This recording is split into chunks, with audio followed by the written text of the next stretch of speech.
In this course, we'll begin with a discussion on setting up accountability, and then some human and organizational behavior patterns and trends, followed by the introduction to security management, followed up with understanding some differences in security needs in different organizations and different types of environments, and connecting business management and security, and then accountability controls for critical infrastructure and how they're set up. And we'll end off with an overview of the next course, which is the full course in security management for critical infrastructure. Setting up accountability. Why are societies of people so frustrated when dealing with the need for cybersecurity? We'll look at it, and it's because the purpose and the need for cybersecurity does not fit traditional society's expectations. You say, what does this mean? Well, accountability of actions is central to human society. Punitive systems, prisons, and whatever are based on determining who is responsible for every wrong action. And if you can't determine a responsible party, it becomes very frustrating to people. Many punitive actions could be interpreted as just retribution, just revenge on somebody that's considered responsible or perceived wrong by the greater community. And what does this actually do for people? It serves some kind of a need that people have to get back at somebody for not doing what's expected of them.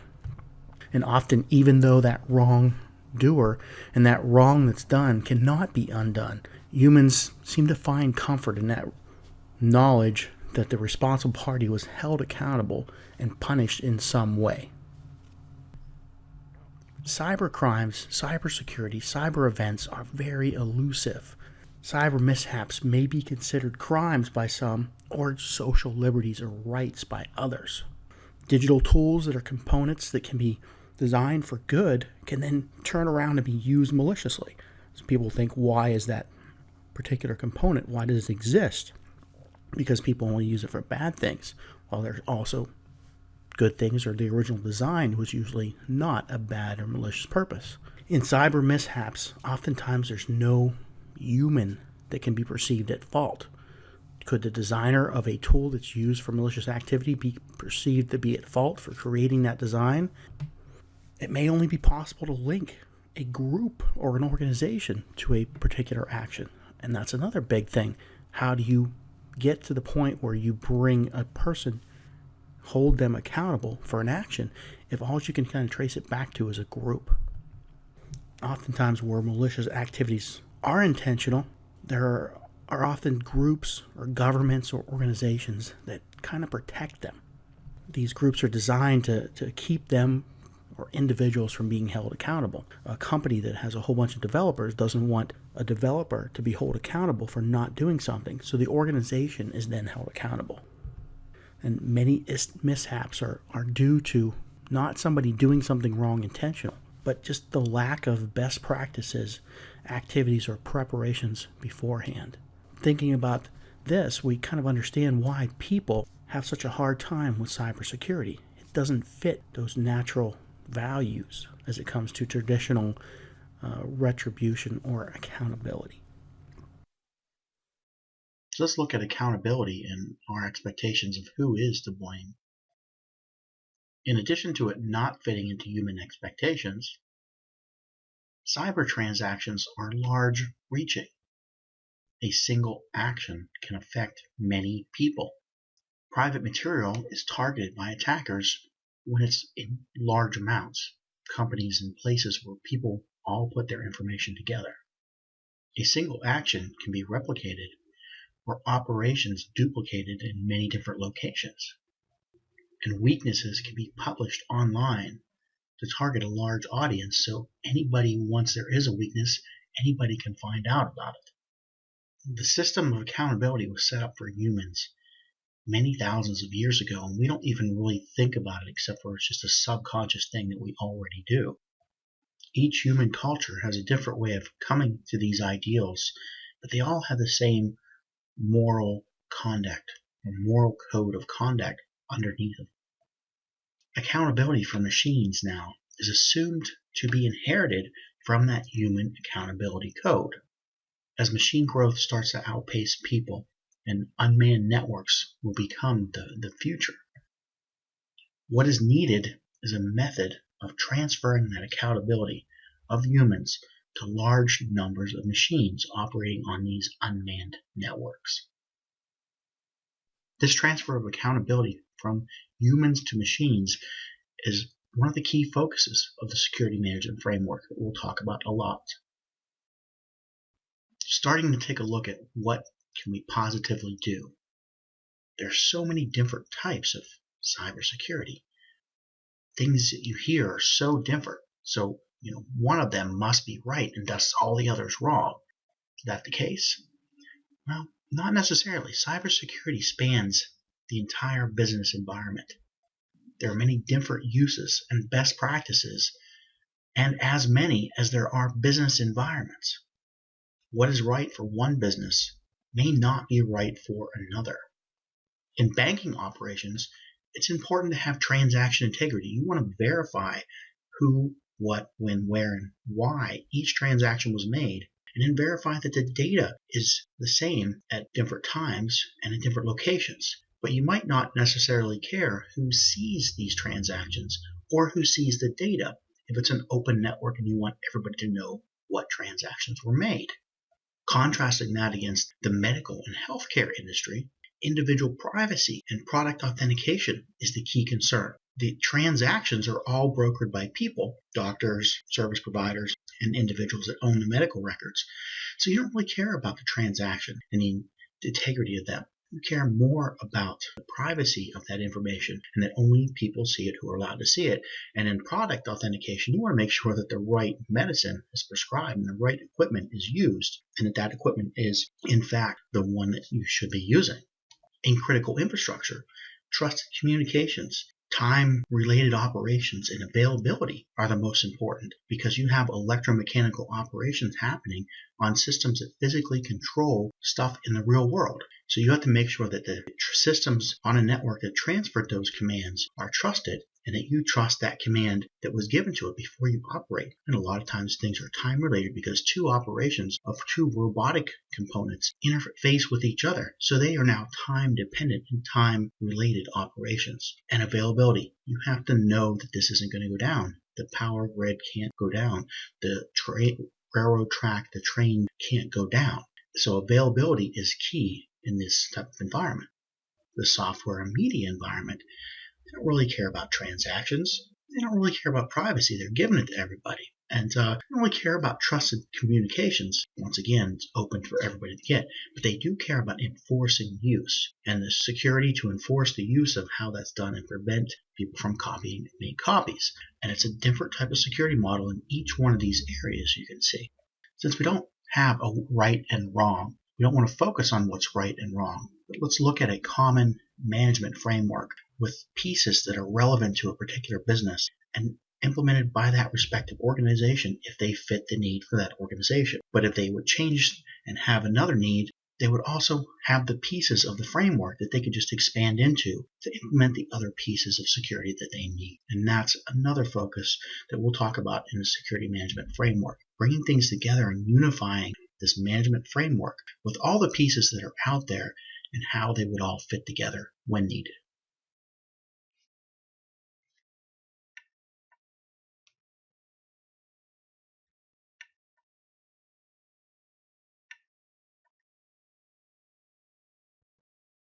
Security organizational behavior have many different people that make up the security industry.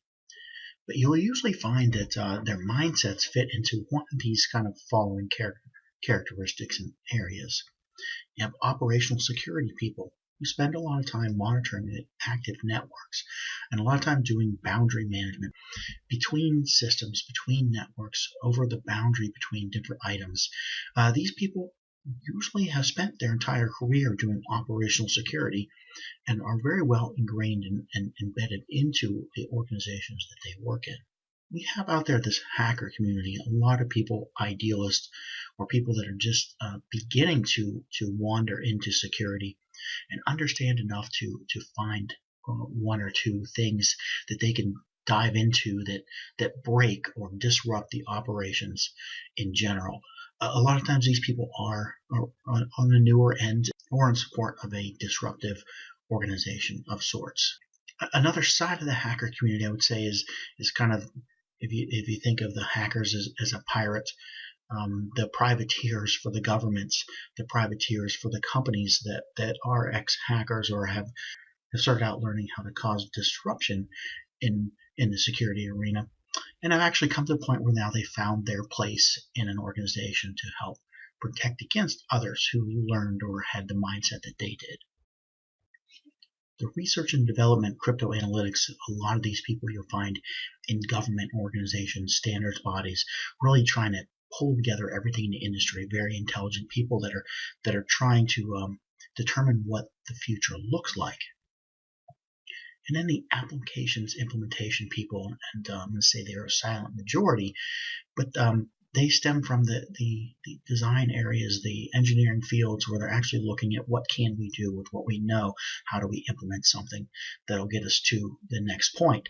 And a lot of times they're looking back at the crypto analytics people as to what are those points we put together, and then reaching from the pool of operational as to how do we make this inner implementation with what you already know, and trying to stay a little bit ahead of the hacker community by understanding and reading and keeping up with what is this group of idealists looking at currently.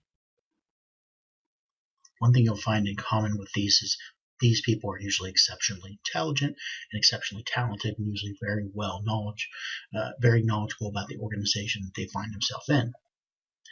Many of them are stuck, and I know I have been a lot in this mindset, and what I like to call a simulative paradox. They're information collectors by nature. They want all the details. They want to know what is best and how to do what is best. And they usually are very analytic to their approach and to their adoption. They spend a lot of time looking into what is right and what's going to work the best before they dive into it. A lot of them are resistant to make those changes until the technology is kind of fully vetted. In the new technological ages, these technologies, though, are now coming to market faster than they can be vetted. Ideas are coming out faster than they can be adopted and faster than they can be looked into and analyzed. And the acceleration of information is coming more and more and faster than the ability to look into and assimilate all this information. So we find ourselves continuously locked into information gathering and falling behind more and more as the information coming out and the information in the world and available is more than you could possibly even assimilate into your knowledge base. With the security management framework, I'm stepping out and trying to say, let me enter the applications implementation stage, take the information we already have, and stop this assimilative paradox. Stop trying to gather new information, but put something together that works, and then call together groups to help fill in the gaps and the pieces. At the same time, security management is looking at bridging and converging divisions within security and business, divisions between the information technology, IT, and the operation technology, kind of the engineering side of the house. These two industries have developed separately since the onset of the computer compiler enabled software to be independent from hardware. You have electrical engineers and computer scientists. Electrical engineers implement the next version of hardware and try to make the hardware more efficient, work better, operate better. And computer science people study the algorithms, the approach to software, how to implement it, how to make that interface work to people. The terminologies, the common bodies of knowledge are often different between these two groups. And further down the line, we have the electrical engineering side has moved forward into computers communicating for industrial control systems.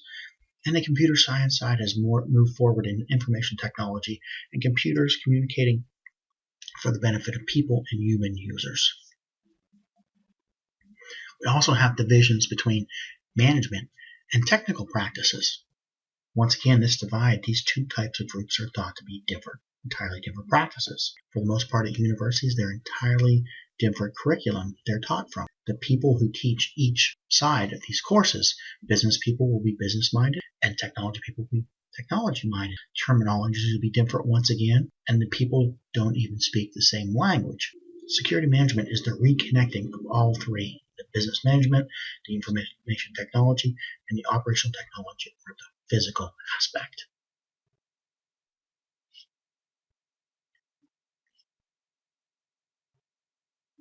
Security management uses cybersecurity to bring the business management and technical practices together.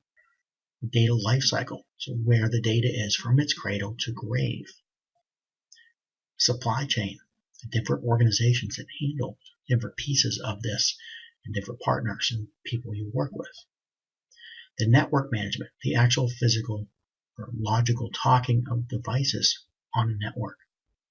The trust management, the communication between trusted parties, and how do you organize and keep track of whether you trust people, systems, and technology. Risk management, the organization of what effects different things and various things have on the business. Managing business and data systems, how it's used and who has access to it. Operational security management, the operation of the business, including what happens in real time, both in the technological and the human aspect. Secrets management, the organization of those private things across organizations and between organizations. Trust accountability chains, looking at the future of computing that's moving towards more unmanned devices out there. In the absence of a human user, the ecosystem must set up that accountability. To do this, we chain and cascade trust. We set up an ecosystem which manages secrets that span across the network and across the organizations. It must connect these areas. Sensor data. Data produced by embedded systems all across those massive networks. Product lifecycle, the network of distributed products, which are in many companies and many different end organizations, and as they progress through the life of the product. Onboard system integrity, the sequence of controls on each operation onboard a single device. And network systems, the interconnectivity of multiple devices which are organized and managed to operate as a single device.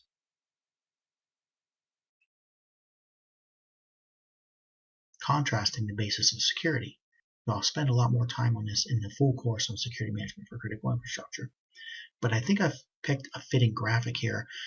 Information technology, which is oftentimes viewed as new and trendy and jumping on with whatever is new, and industrial control systems, which are very methodical, work as they're designed, and have very strict design and operating procedures.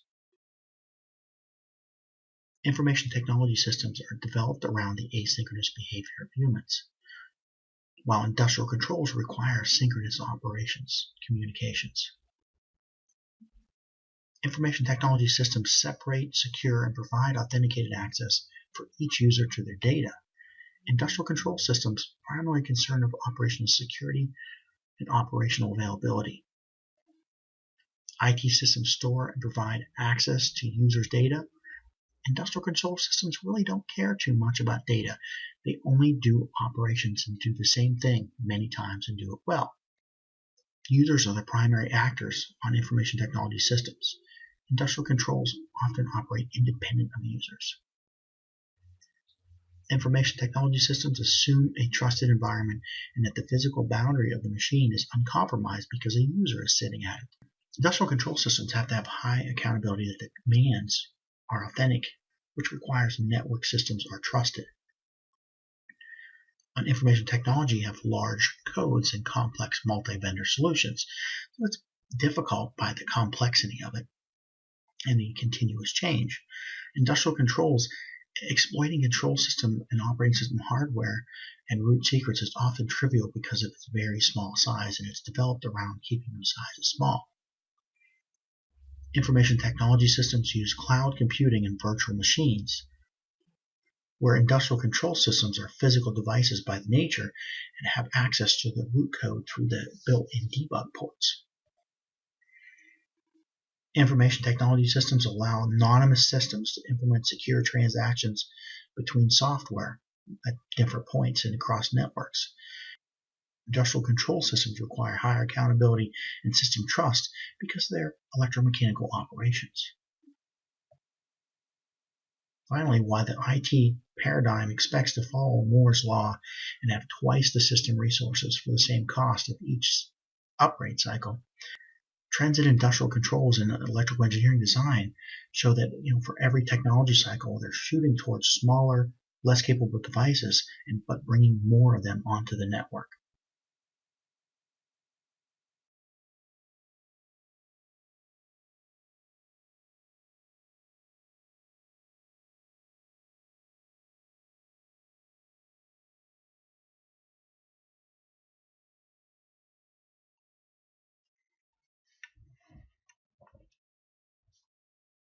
Once again, in the next course, we'll spend a lot more time on this.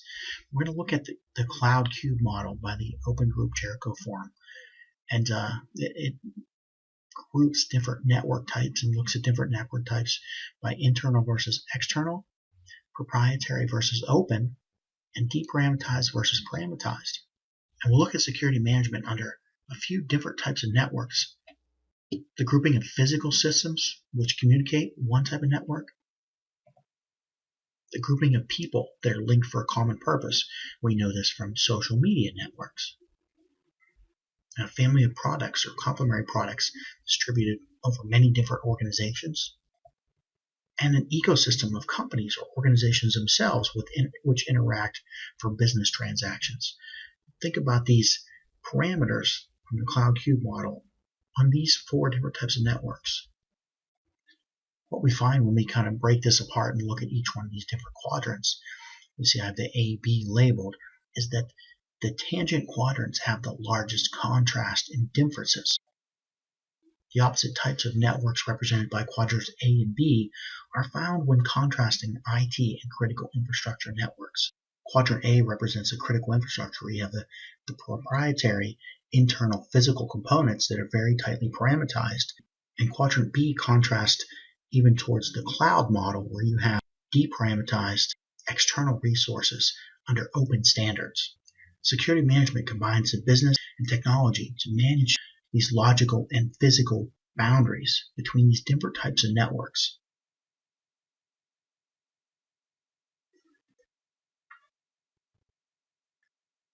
For this, I've created my own security management model where I've opened up that Cloud Cube model to focus more on the boundaries between instead of the actual blocks themselves.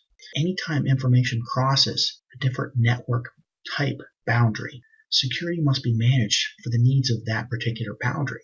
And you see I've identified on here the major boundaries and what security management areas need to be addressed at those particular boundary points. The security management areas I've identified are risk management, policy, supply chain, vendor, product management underneath, trust, system integrity management, secrets management, boundary management, regulatory management, standards management, data lifecycle management, and user access management. Security management for critical infrastructure, although integrating with every other type of security management area, is largely focused on the large arrow in the center of the diagram, which bridges the gap between those very different types of networks experiencing critical infrastructure and information technology.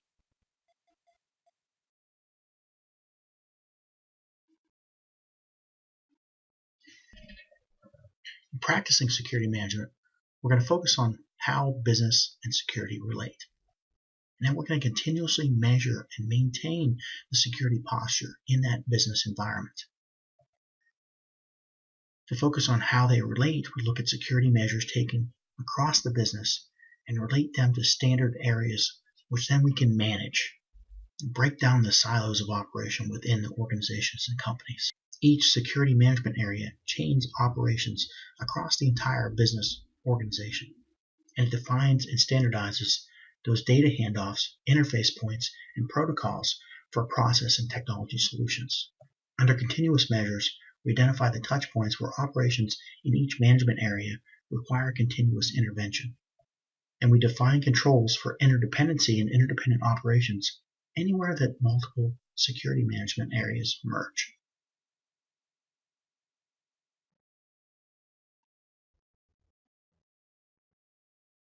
We'll take a look at designing accountability controls for these critical infrastructure network contrasts. For this, we'll need a security management gateway between these two very different network types. The security management gateway will implement security controls for management areas identified on that large area in the center of the GOROG security management model. For the most part, this need is unique to critical infrastructure due to this large contrast of these adjacent quadrants. On each side, the gateway supports different operation types. Look at it from the embedded system side and then the IT network side. On the embedded system side, it organizes and synchronizes that high accountability network. It acts as a data head-end collection point with the ability to verify the origin of all the data it receives, classify the data, and protect data confidentiality as needed. It maintains the node trust, assesses the risk associated with the communication, and labels data with that trust risk condition. On the IT system side, it provides sensor node data and timestamps and proof of origin for any given node that's on the other side on the embedded systems. It verifies the current and past trust of the embedded system network and configuration information for those embedded nodes. And it validates request or access to that protected or confidential data that is received from the embedded system network. We'll look at this security management gateway from three areas where it affects and touches across the business organization: the embedded system networks, the information technology networks, and the business systems themselves. We'll start out with here on the bottom. You'll see on the right the synchronization management actually organizes and synchronizes that highly accountable network for the critical infrastructure and tracks the trusted state of that network and collects data. On the left side, you'll see the green. We're reading data from individual nodes out there. Now we're adding a trust management system, and this on the embedded system side, it determines that node risk level for all the nodes in the network, and then it labels data with the risk level associated with it. On the IT system side, it tracks that current and past risk level and risk conditions.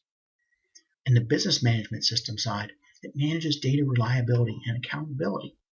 Adding a trusted key storage and operations piece, you see that on the embedded network side, it determines a trusted path and communicates securely with nodes on an individual basis. For the IT network, it provides data with the timestamp, the data proof, and the risk level. Adding the business systems and the enterprise architecture in, which integrates into user access management, we have the capability to, for IT networks, validate business systems request for data and marshals data back and forth to them. On the business system side, it authenticates users' request for that data and uniquely stamps transactions like a library operation would, checking in and out data, and supports third-party data management where data is needed to be transferred outside the current organization. It supports auditing for verification of what has happened on transactions in the past.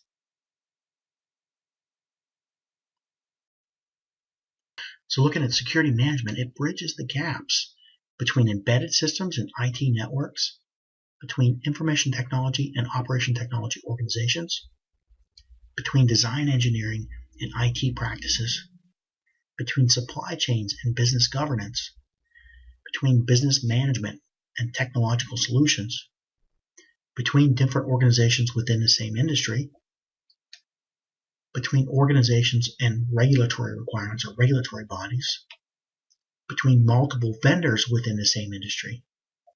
And for all these areas, not only does it bridge, but enables standardization and interoperability between them all.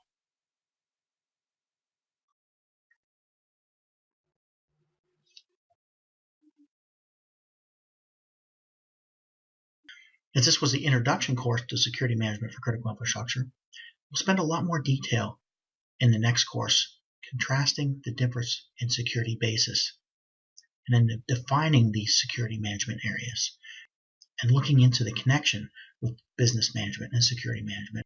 and then a much deeper dive into how security management gateways operate and bridging the gap between network types, and then overviewing each one of these critical security management areas.